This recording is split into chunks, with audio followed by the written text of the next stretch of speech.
Welcome back to the TwinSpires jury. I'm Ashley Anderson here with James Scully and Darin Zoccali to talk our best bets and fades at fairgrounds for Lecomte, and we'll also look at Gulfstream Park.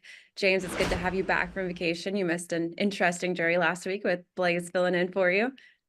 Yeah, it's great to be back. Look forward to trying to pick some winners. And Darin, we'll start things off with you today. Tell us what your best bet of the week is and where you're going to play that.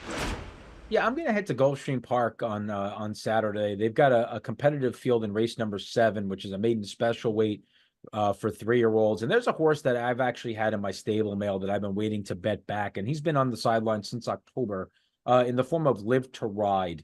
Live to Ride is owned by Evan Traumer. We'll give him a shout out. He's one of the best contest players in horse racing in the country. Live to Ride, a son of Kingman out of a Johannesburg mare. Certainly an impeccable pedigree. The dam was stakes placed. She's produced 4 turf winners and a stakes winner from 7 starters. The debut was scheduled to be on turf. Race was taken off. They left the horse on the main track, and he didn't really do much running that day. But then from there, he did get a start over the grass on October the 26th, where he just kind of got into his stride, was settled way back in the field. And that day, Jose Ortiz was clearly in no hurry whatsoever. And they could not have gone any slower up front in the middle part of that race. This horse was completely pace compromised. He made a very aggressive move on the far turn to get into contention and probably couldn't have run any faster than he was through the stretch. He did show a little bit of greenness and ducked in a couple of times, but he looked like a horse that had a lot more to offer. Now he's getting his 3rd lifetime start, 2nd start, hopefully over the grass if things obviously weather-related stay on the turf at Gulfstream, fingers crossed there. Will benefit from the addition of Lasix, Tyler Gaffleone, one of the best on the track. Just a lot of positive angles here for a horse that I think has a very bright future. So for me, best bet will be Live to Ride in race number 7. Yeah, like a lot of those angles, the Lasix for the first time as well. And James, what's your best bet? My best bet is number 7, Plum Tricky, in the 6th race at Fairgrounds on Saturday. This is a 3-year-old filly making her 2nd career start. She was bet down in her career debut last month at Fairgrounds and broke slowly over the sloppy track. Plum Tricky did, but she offered, I thought, a solid move on the far turn, swung out wide to put herself in contention, and then sort of leveled off like down the lane. But Dallas Stewart, he wins at a 15% rate second out. His horses tend to improve second time out. And in her Plum Tricky's benefit, I mean, she has recorded 2 sharp works since then. I think those works and that race will tighten her up for today's performance. She's the first foal out of an unraced mare who is a daughter of 2011 Kentucky Oaks winner Plum Pretty. Really well-bred filly by Speightstown, Plum Tricky is, and I think she still has a good future for Dallas Stewart, so I'll look for her to move forward in her 2nd start and graduate. 10-1 on the morning line, Ashley. I love that price. Yeah, I love the pick too. I was just gonna say, I don't know if she's gonna be 10-1 because I do think the sheet players are gonna warm up to her pretty quickly, James. She had a really wide trip and earned a really sharp Ragozin figure. And the only horse that actually comes close to her that's run already on the Ragozin sheets is Believe Her. So unless a horse like Yes Indeed or another first-time starter gets a lot of money, and maybe Motown Dynamic for Steve Asmussen fits that mold. But I think she's going to take some money. I think she's got a big shot. Yeah, I was looking at Believe Her as well. But if you're looking at trainer win percentages at Fairgrounds, Chris Hartman's got a little bit a lower percentage winning at Fairgrounds, but Dallas Stewart 20% clip at this meet so far. So I like your pick, James, especially if we get somewhere close to that one. Well, you all picked 2 maiden races, which are definitely tricky, but I'm going to take it over to Silver Bullet Day, the Kentucky Oaks Prep at Fairgrounds this weekend. And I'm going to take a chance with number 1 Perfect Shot at 4-1.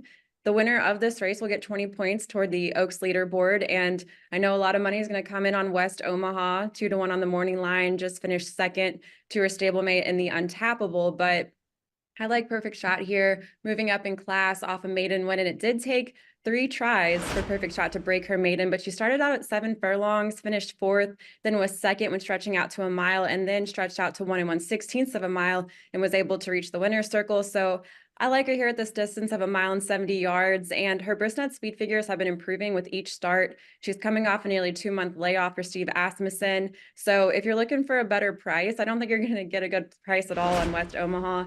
I'm going to take a shot with Perfect Shot, and the rail post is winning at a 21% clip as well.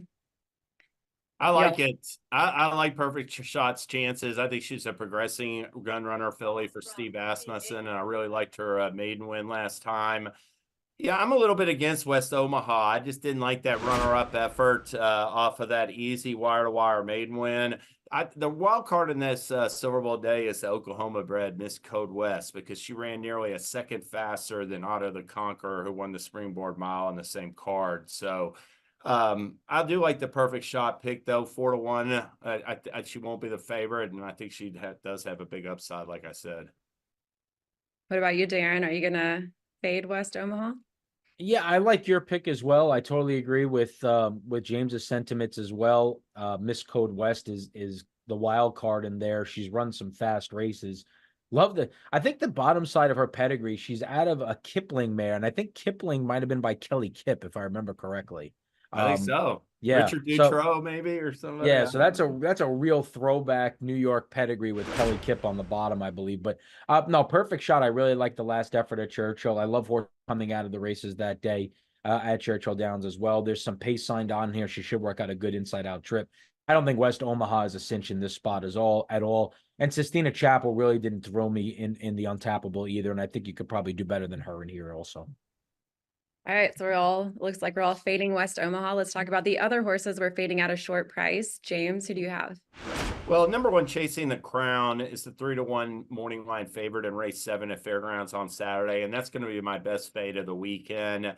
Chasing the Crown recorded, I remember back in early in the spring, he recorded a nice entry-level allowance win at Churchill Downs, but he went on and ran in non-winners at 2 other than allowances his next 2 starts, finished second in all 3 of them, but then went on the sidelines. Hasn't been seen since early September's, never raced on Fairgrounds turf, and I didn't like the inside post draw in a big field either for him. So coming back off the layoff, not having won or been really lightly raced since the spring, I'm going to try to beat him. Number 7, Point Proven, who exits a good third in a wood chopper, is like one alternative, and there's a couple other in there as well. So Chasing Crowns could be my fade. Darin, who do you have for us? Yeah, I like that fade. Was one of my top fades of the day at the Fairgrounds as well, for all the reasons you said. I'm going to go to the turf and the Colonel E.R. Bradley Stakes, race number 11, the 9 Beatbox. It's a horse that I like, but in a spot like this, is a fade for me. I know it's coming out of a good race, a good prep for this. Beatbox's backstory is that this was a horse that was pretty highly thought of by Chad Brown. Ended up racing at the Meadowlands, where he broke his maiden over the turf course there. Then went to the Keeneland Racehorses and Training sale a few years ago, sold there for $70,000, and then went to Turfway Park, where he had a bang-up winter. He won the Dust Commander Stakes after a good win in an allowance before running 5th in the Kentucky Cup Classic. Form since then has been a bit in and out. Fade angle for me, though, is that this horse is unproven against this competition on turf. He's yet to win. I know he's got a good last time out. He was a decent second 2-back, finishing behind a horse in Rising Empire that he faces again here. But that point in and of itself, Rising Empire was able to beatbox soundly 2 starts back. I know he didn't run well in his subsequent try, but just for that reason alone, the fact that he's facing tougher here on the grass from a wide draw, I'll try to beatbox at a short price, Ashley. Well, Darin, I have the same fate as you, so no objection here. But to kind of piggyback off what you said, looking at his turf record, he's 1 for 6, and his only win came in his 3rd career start on turf, and then that was 12 starts back. He also, his last win overall came on all weather, and his speed figure most recently in that last race you talked about at Fairgrounds, it dipped by 8 points. So I see a lot of reasons to fade this horse as well. I don't have much else to add because, yeah, I think we're both on the same page here. And I am curious, though, real quick, for our viewers that know Darin or don't know that he's also a DJ. Do you know how to beatbox? No, you don't want me beatboxing. I let the machines do the work. I just stand there and hit the buttons. You don't want me beatboxing. All right, I won't make you try, but I will ask you to tell us about our promos at TwinSpires this weekend before we move on to what else we're watching for this weekend. Yeah, that's more my speed. This Saturday coming up, obviously a fantastic day of racing at the fairgrounds, and we're going to give you a 15% profit boost featuring the Lecomte Stakes, but included on all the races on the fairgrounds card. You opt in, winning win exacta trifecta and superfecta wagers will get you a 15% profit boost on top of what you bet. So up to $25 for the day. So you might as well cash some tickets and enhance those profits with that profit boost. Be sure to be opted in. We also have a Kentucky Derby future wager pool kicking off this weekend, and we have a great offer where it's a bankroll builder where if you participate in these future wager pools, we're going to accumulate all of your wagers throughout the different future pools, and there's different bet get levels throughout. And depending on what wagering threshold you hit, give you a bonus the week of the Kentucky Derby that allows you to have a little bit extra for the most exciting 2 minutes in sports and the best week of racing throughout the year. So opt into the Kentucky Derby week bankroll builder as well. And of course, the winter money back continues to go this weekend. Selected races for second and third. Be sure to be opted in and check out which races are being featured. So I'm going to start to have these offers start to show up a little bit more aggressive, and a big one coming up for Pegasus. So we'll give you a little bit of a tease for that for next weekend as well, Ashley. All right, and we're talking a lot of fairgrounds, so certainly use that profit boost this weekend. And Darin, what else are you going to watch for this weekend at fairgrounds? Yeah, it should be no surprise that on a big day of racing, there's a big maiden special weight event earlier on in the program. And Brad Cox is going to be sending out a couple of runners here in Exploration and Air It Out. Excuse me, Exploration and Cornishman. This is going to be in race number 8 on the program. I just thought it was interesting to take a look at them. Exploration is out of a mare by the name of Tangier. And this was a $900,000 purchase at the recent sale over at Keeneland. And this horse, when you take a look at the dam side of the pedigree, there's a lot to like. There's some really serious runners in the maternals line. Taris Tango, Visionaire, who won the King's Bishop Stakes. A nice horse by the name of Scarlet Strike. So this horse certainly looks well meant for Brad Cox. And then they have the other one out towards the outside in Cornishman, who is out of a mare by the name of Penwith. Penwith is actually out of Composure, who was a really nice filly and ran second in the Breeders' Cup Juvenile Fillies and looked like she was going to beat Storm Flag Flying that day in the Breeders' Cup. So there's a really good maternal line there. It looks like Brad Cox is debuting a couple of 3-year-olds here, James, that probably has some pretty high aspirations for. And they're both by Curlin, and we know that he loves Curlin. So my guess is we're probably going to see these two in some significant spots as the year goes on. Yeah, I agree. And, that Exploration, her is a half to 5 graded stakes winners, including a couple of grade 1 winners you referenced. Exploration and Cornishman, it looked like they worked in company back in December once, but the last couple of works, they've been working the same distance, I think, apart. And Exploration's been working much faster. So yeah. I do think picking up Luis Saez, he's going to be bet down for 5-2, and I'm excited to see him run. My what else is going to be on the after a couple slow weeks, the road to the Kentucky Derby Series picks up this weekend. Point values are elevated. Comp stakes will be 20 points to the winner. And we have got the winner and the third place finisher from the gun runner. Track Phantom and Nash are back for the race.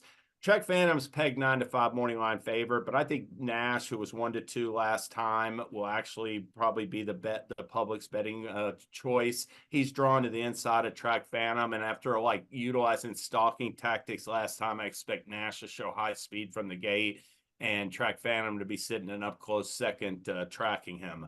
But, from a multi-race perspective, this is the exact kind of situation where unless I absolutely cannot separate 2 runners that are going to be a short price, I am going to take a stand against one of them. And the one I'm going to fade is Nash. I thought his maiden win 2 starts back was a little misleading. He had everything so easy and, basically just galloped home in the stretch. But I didn't like his stride stretching out to 2 turns. Despite his pedigree, I'm a little bit worried about longer distances for him. And at short odds, I'm going to fade Nash in the Lecomte Stakes on Saturday. Ashley. Do you like any long shots in there? Well, I think Ethan Energy is going to probably be the third choice, has like some upside. I'm just a little bit worried about the race dynamics for him, but if anybody's going to beat him, I would take him. Can Group's the other little bit of wild card. There's a horse Lat Long that I took a little bit of a look at that could be okay for McPeak, but I think Can Group, he just needs a good showing, Darin. I mean, even if he ran third or fourth, they could keep going. He's like a kind of horse who might be targeting the Jeff Ruby Stakes this spring, but he needs to have a good showing on dirt first to really sort of be a Derby contender.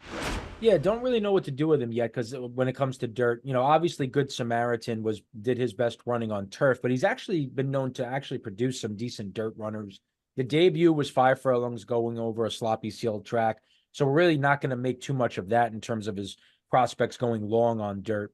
Then his second start, he ran into Timberlake, who absolutely freaked that day, winning by 9 lengths. And the runner-up came back to win next time out as well. So I wouldn't see that third place finish beaten 15 lengths by Timberlake and just toss the horse and say, well, he's not going to be able to run on dirt. I do think there is some upside here and kind of curious. They're going to give him a shot. My guess is if he doesn't run well here, they'll regroup and maybe head back to synthetic and to the turf.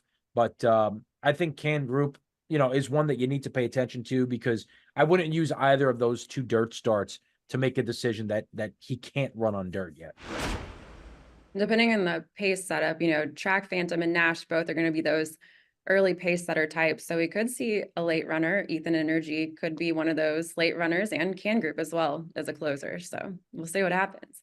Well, aside from the Kentucky Derby prep and the Oaks prep, we also have the Grade 3 Louisiana on Saturday at Fairgrounds. And I talked about this on the Racing Roundtable a little bit as well, but we have 3 prominent sophomores making their 4-year-old debut. 2 of them are on the Triple Crown Trail. We had Red Route 1 and Confidence Game. We also have Saudi Crown for Brad Cox, who finished 10th in the Breeders' Cup Classic, but has a chance to rebound here. And he's now going to be the lone speed, I think, in this field because we had Kapuna scratch from this race. So Saudi Crown's the 8-5 morning line favorite, but we also have Smile Happy at 9-5, a closer, a late presser type who I think can rally late and potentially win here. But I wanted to note Red Route 1, 3 straight races with triple digit late pace figures. I know he's 0 for 6 at a distance of 1 1/16 of a mile, but I think has a chance in his 4-year-old debut maybe to come out here and get an upset with a longer price because the top 2 morning line choices, very, very unappealing price there at 8-5 and 9-5. And Red Route 1 also drew the rail post, winning at a 31% clip right now in 8.5 furlong races. So if you're looking for a price there, give it a shot.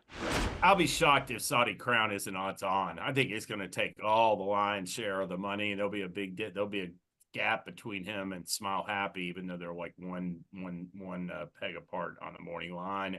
And really, I mean, 5-star General, he's a little bit key to the other horses. He comes off that wire-to-wire win into Tenacious. I don't know if he's quick enough to run with Saudi Crown early, but everybody else in the field would like to see him show high speed and at least put some pressure on him on the front end because Saudi Crown has a lot of speed, and heck, he was 7-1 in the Breeders' Cup Classic. He's going to take some action in this spot.